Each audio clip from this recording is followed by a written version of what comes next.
Good morning, everyone, and welcome to Let's Get Together, a social club for seniors. And this Dementia Friendly Fort Worth program, it is being recorded and it will be made available for viewing through our YouTube channel. We're proud to offer this series with funding in part through grants from AeroCares by Lockheed Martin employees and from Hesta Stewart Christian Trust. I'm Heather White. I'm not only your host for today's activity, but I'm also the doer of it because today, where in the world is Heather? So without any introduction, because that's what you get when you're the presenter and the facilitator, I guess, right? We'll go ahead and get started. Let's see if I can get my click slideshow up on the top. Yeah, I want to try to the technology dun from the beginning. Okay, there we go. Now I think I can do it.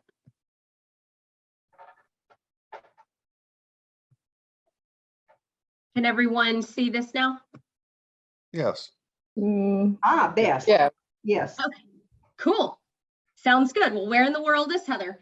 So the purpose of this activity is for me to offer some clues about where my location is. Obviously not currently. Currently I'm at my home, but not too terribly long ago, I was at this specific location, and I'll give you some clues that they start off broad, and as we go, I'll share a couple more details, get a little bit more granular, and hopefully someone in this group will be able to identify where in the world I am, obviously in the PowerPoint. So we can jump right on in, and I've included pictures and videos and some data about my location. This is a picture of myself and my husband and my niece and my nephew. And so the very broad clues, it's definitely stateside. I'm in the United States. I'm at a historical location with a lot to see and do and learn. And I'm in a very small town that James Bowie, Sam Houston, Davy Crockett all famously traveled through. And I did have to do a little bit of reading on these three fellas to refresh my memory. Not a very big history buff, but they were key in the Alamo, apparently. And I'm in a location known not only for its rich history, but it has a key historical marker that I'll share with you later. Some long-standing buildings, some structures that are very, very well maintained.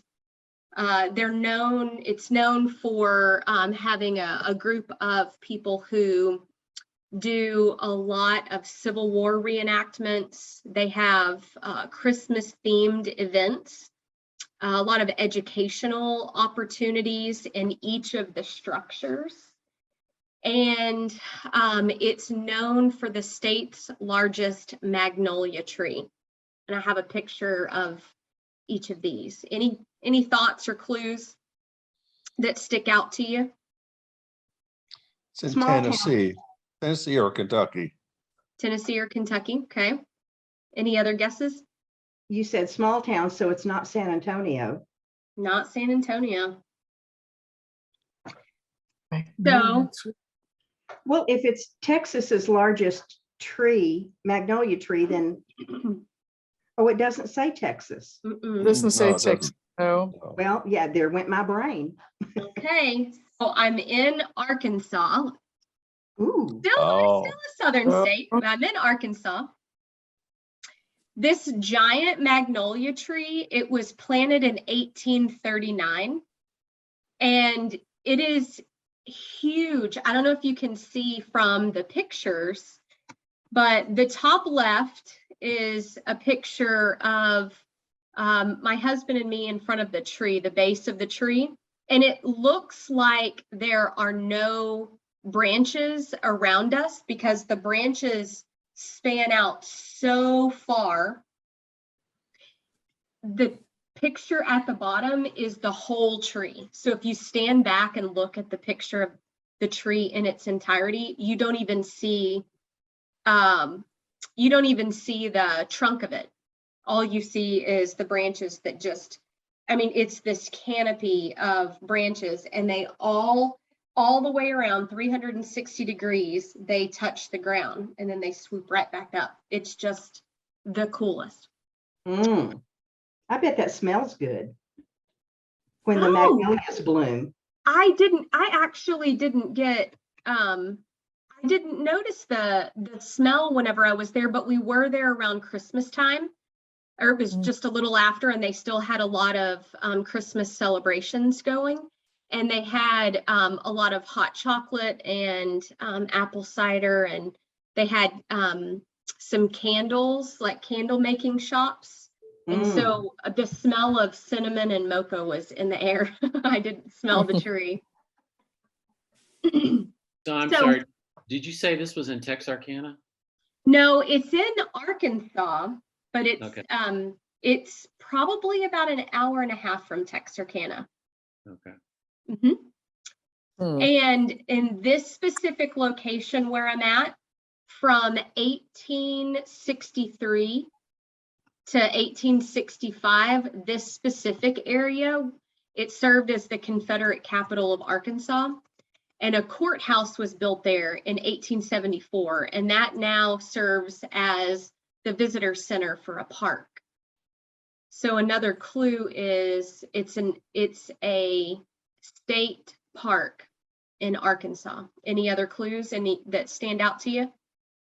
Thoughts or ideas? Nope. Tom, have you been to, well, I guess growing up in Tyler, you've been to Texarkana. Many times. any tourist trips to Arkansas? I've been to Arkansas several times, but not really tourism.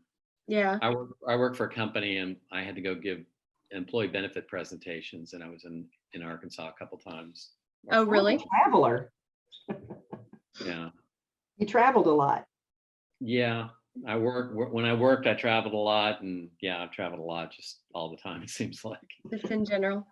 Yeah, I'm not traveling anymore, thank goodness. But yeah, the travel's getting a little harder and a little harder, without a doubt. Yeah. Well, a little more complicated. So at this state park, there are a couple of different structures that are noteworthy. There is a courthouse. It still functions as the county courthouse, Hempstead County. It was built in 1836.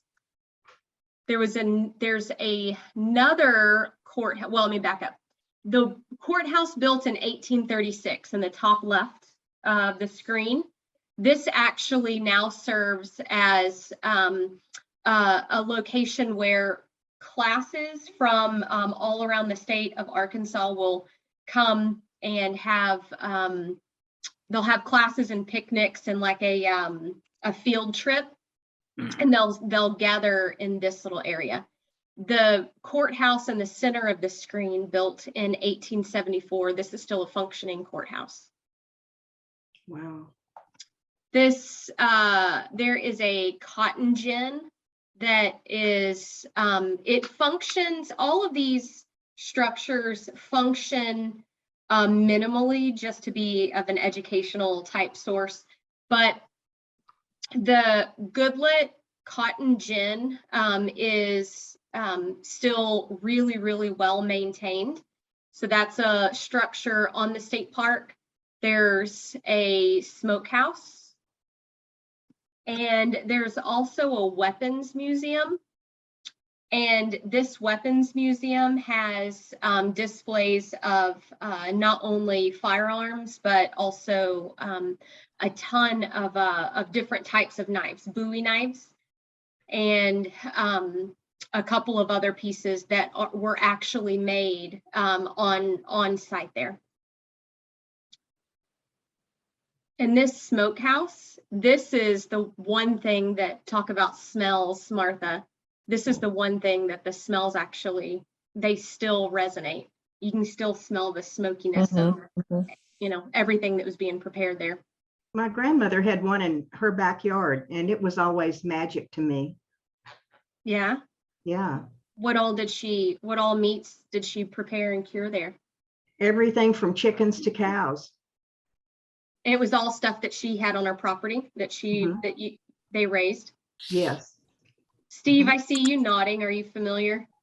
I'm familiar with the concept. I think one of my uncles had a smokehouse, but I don't remember much. I've been to places that had smokehouses. Yeah.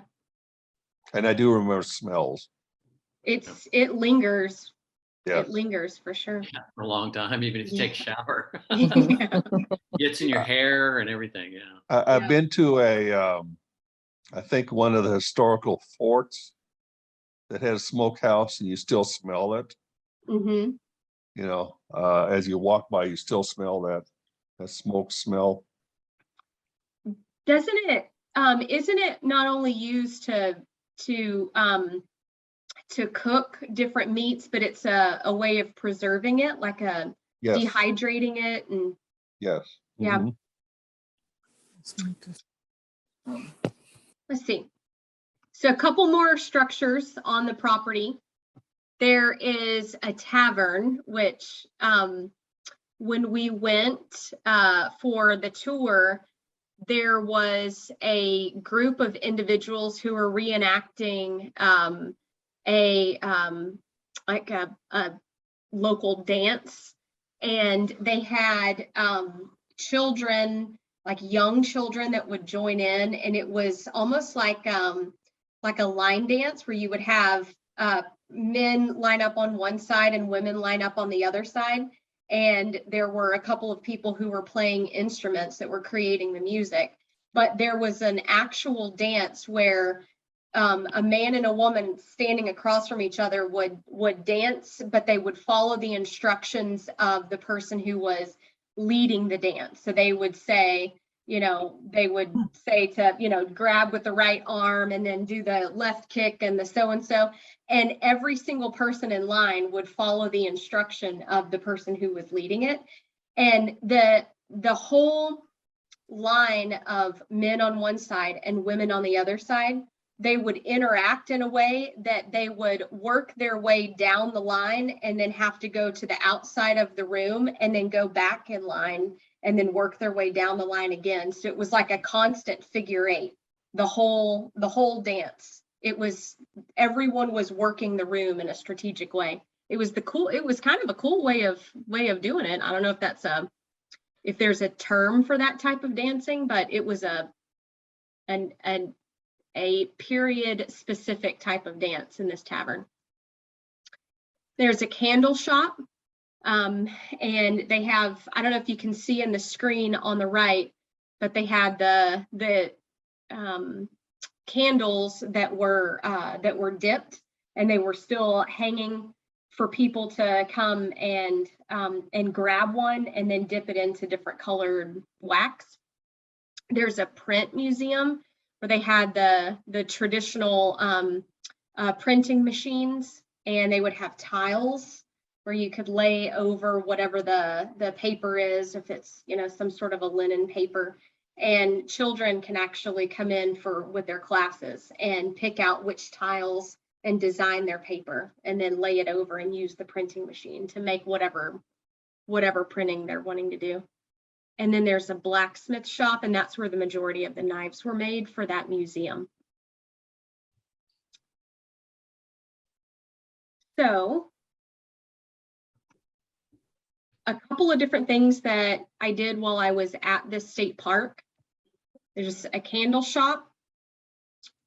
there's a candlelight tour of the park, and it's where the group who manages the park puts candles in paper bags and lines the walkways at night, so you can tour all of the different buildings, and you can actually go into the building, and there's a group of people to tell you about what life was like in, you know, the late 1800s, early 1900s in that type of building.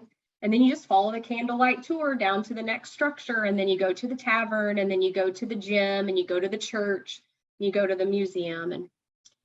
But if you can see our this picture at the very top, where the 4 people sitting on the bench, I'm not sure if you can see it well enough to see all of our faces. Apparently the teenagers that were with us, my niece and nephew, were not as intrigued by this traditional type of dancing as my husband and I were. We had these huge smiles on our face watching the kids dance and follow the instructions, but our teenage niece and nephew, they were not as enthusiastic about it. But they have different local churches who will come and perform different events, and the architecture of each of these structures, just being as old as they are beautiful, absolutely beautiful. The woodwork is just, it blows my mind. So They had time to do it right. they did, and they took their time.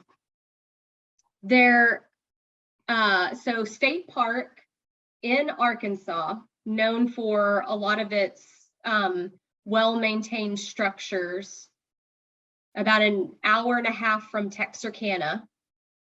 Any thoughts or ideas about the town of Arkansas, or no? I would I- guess Little Rock or Hope. Okay. I cheated. I looked on Google. I'm sorry. Steve, Yeah, I'm sorry. What I know was the your answer, but what were I'll your let somebody search else. what were your search words whenever you did a Google search? Confederate capital of Arkansas. That's funny. Some of us can't stand not to know. So here's one video. I'm hoping, let me know if the sound works.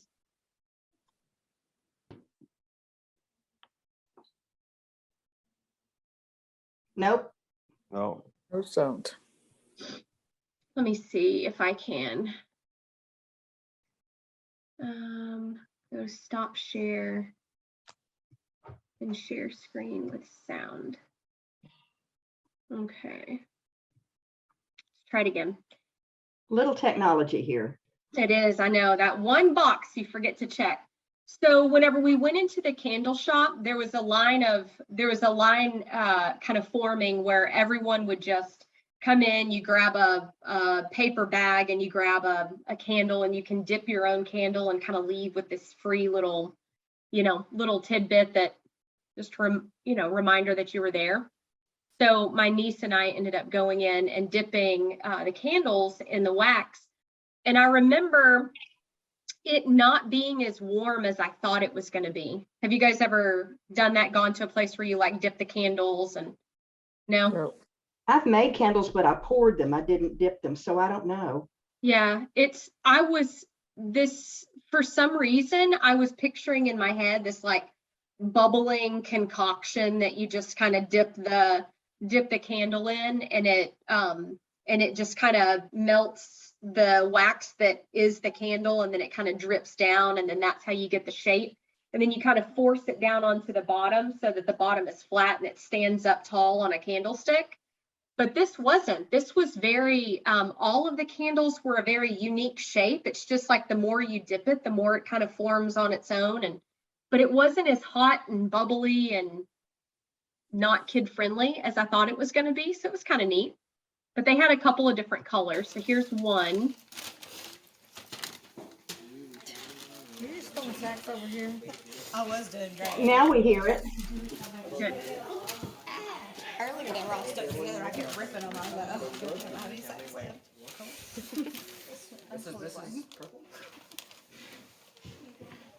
And so we ended up with just bags and bags of just random different color Christmas candles that we all made. So I need to try to incorporate that for Christmas next year. That's Use all the cool. candles that we made. So I have another little video that tells where in the world is Heather. Steve, do you want to see if your Google search was the Yep. same? Yeah, let's see. Okay. The Frontier Women. Is this the Frontier Women thing? It's not, you're not far off. There's a group of ladies that that put together different events, like the candlestick thing, and then they have a part of at the cotton gin that they work, and different events around the church they do. So we may be talking about the same place or the same group. Out here at historic Washington, Arkansas, checking out their downtown area, their gym, their old courthouse, their restaurant, the blacksmith shop, the candle making shop, the gift shop. You have to check it out. This was a beautiful, beautiful little town. Historic Washington, Arkansas State Park. Whenever I said that in the video, Steve, I saw your head nod. So I'm guessing that was your Google search. That's what it uncovered. That's right. All right. I lived there for 7 years and I never heard of it. Really? It's a tiny little town. And all throughout the year, they do a lot of Civil War reenactments. But around Christmas time, they do it really big at Christmas. So they had a whole reenactment of the birth of Jesus in the manger and Christmas caroling and all kinds of good stuff. It became the Confederate capital after Little Rock was, fell into Union forces. So they moved the capital there. Okay. Yeah. Good to know. So this historic marker, I thought this was kind of a unique, I'm not a big history buff, so this was really kind of interesting to me. On this location in Washington, Arkansas, they, of course, turned it into a state park, but 74 unknown Missouri and Texas soldiers were buried there in a mass grave there's apparently a battle there during the Civil War. And there was this monument was put up to note the location of it. But then, of course, later it was turned into a state park, and there are local groups that get together to work daily to preserve the structures that are there and the history that goes along with it. It's a pretty interesting little place to be. Mm-hmm. Have you ever traveled to a place similar to this where there's an effort to just hold on to that, whatever the history of that location is? They do a good job of. Wilmington. Wilmington. Yeah, I think it's in Virginia. And there's a group of folks that work to just hold on to keeping the history alive. It's an old town. Yeah, I don't know enough about the American history, but it's where William and Mary University or College is. Nice. They have, during the day, they have reenactments every day. So they have people doing the different tasks. They have soldiers out sleeping in the fields, cooking in the fields, working at the arms, all of that every day. And at Christmas time, they have the most beautiful door decorations. Every door, it's just amazing. With And it's wreaths amazing and lights because and everything. it's all of that. You walk I across never- a paved street and you're at William and Mary College or University. it- Wow. It looks totally different because you go from that very old setting and all of a sudden you're into a city. Just mhm. by crossing the street into a Yeah, different just by little crossing the neighborhood. street. Yeah. That reminds me of the cabin of William Jennings Bryant in Dallas. Mhm. The cabin is on the same block as the city hall, Yeah. current city hall. So you have a log cabin, one room log cabin right next to a glass and metal sculptured building. Mhm. Isn't that funny? The contrast sometimes just adds to the ambiance of it, you know, the Yes. contrast of old versus new. Yeah. Well, there you are, my friends. Wow. Historic Washington State Park in Washington, Arkansas. Thank you, Okay. Heather. Dun, Thank dun, you. dun. I have And a I'm feeling sorry. we're going to I'm learn a sorry. I lot. almost did I didn't want to say anything, Heather, No, I appreciate but it. my Thank you. curiosity got the best of me. So I love it. sorry. I have I a love feeling we're going to learn a lot about all over the world with you, Heather. This is Mhm. exciting. I'm looking forward to the next one. Yeah. I And- have a couple more that I'm putting together for following some recent travels, and even considered changing up my little workspace here with a map behind me. So whenever I'm doing something like this, and where in the world is Heather, I'll kind of add to the feel of it. You know, Mhm. you never know. Maybe have some push pins on the map. That sounds exciting. We'll see. I'll figure something out. You're doing a great job, Heather. Thank you Well, for this. Thank you very Yeah, much. thank you. Thank you very, very much. Well, I will get to the next little screen, because I want to show you about what is coming up tomorrow. Tomorrow. I'll love you tomorrow. Okay. So today, obviously, where in the world is Heather? But tomorrow is bingo. And my understanding is that there is going to be, each time we do bingo on this